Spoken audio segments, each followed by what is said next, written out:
En ce beau matin de septembre ensoleillé, les élèves du Collège Saint-Paul de Varennes sont rassemblés dans le parc de la commune pour une corvée toute particulière. Supervisés par les expertes de la ZIP des Seigneuries, armés de gants, de sécateurs et de pelles, ils vont débarrasser le parc de ces plantes exotiques envahissantes. Une plante exotique envahissante, d'abord, c'est une plante exotique, c'est-à-dire qu'elle n'existait pas auparavant dans notre région. Elle a été apportée de façon accidentelle ou volontaire, souvent d'Asie ou d'Europe, et elle s'est installée ici et maintenant elle peut s'établir et se multiplier ici. Envahissante, il faut qu'il y ait un côté aussi où elle est nuisible. Donc, soit qu'elle est nuisible à l'activité humaine ou soit qu'elle est nuisible à la biodiversité. Elle peut même être nuisible à la santé humaine dans certains cas. Pour le jour 1, on s'attaque à la renouée du Japon, une plante herbacée vivace qui pousse naturellement en Asie. Elle s'est d'abord installée en Europe il y a au moins 2 siècles, avant d'arriver en Amérique du Nord au début du 20e siècle.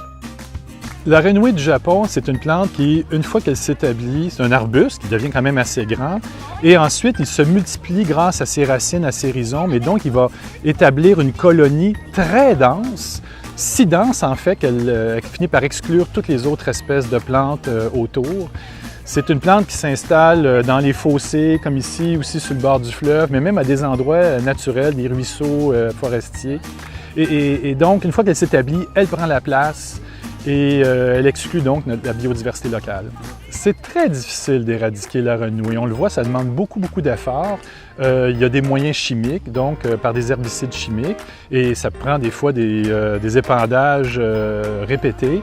Ou quand on ne veut pas ou quand on ne peut pas utiliser d'herbicides chimiques, bien, c'est soit d'utiliser comme ici des opérations répétées de coupe, donc pour essayer d'épuiser le système racinaire. Parce que le problème, c'est que quand on coupe la plante à ras du sol, il y a plein de ressources encore dans les racines et elle va être capable de retiger et de produire encore des nouveaux individus. Donc, si on coupe de façon répétée, on va finir peut-être par épuiser le système racinaire.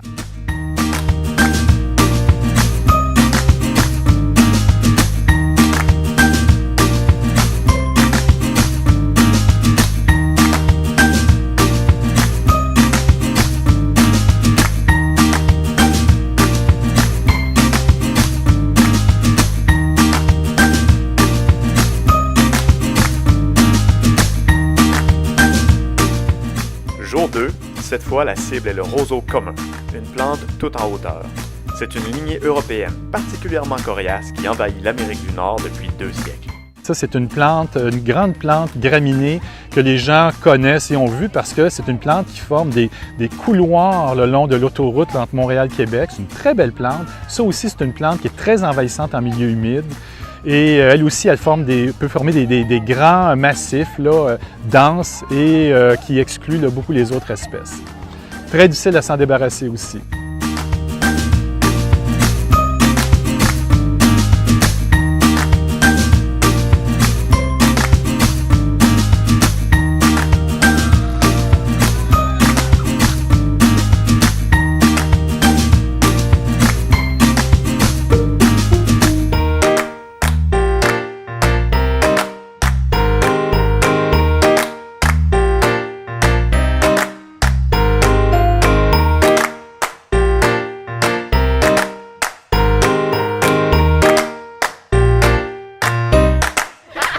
La renouée du Japon, c'est non.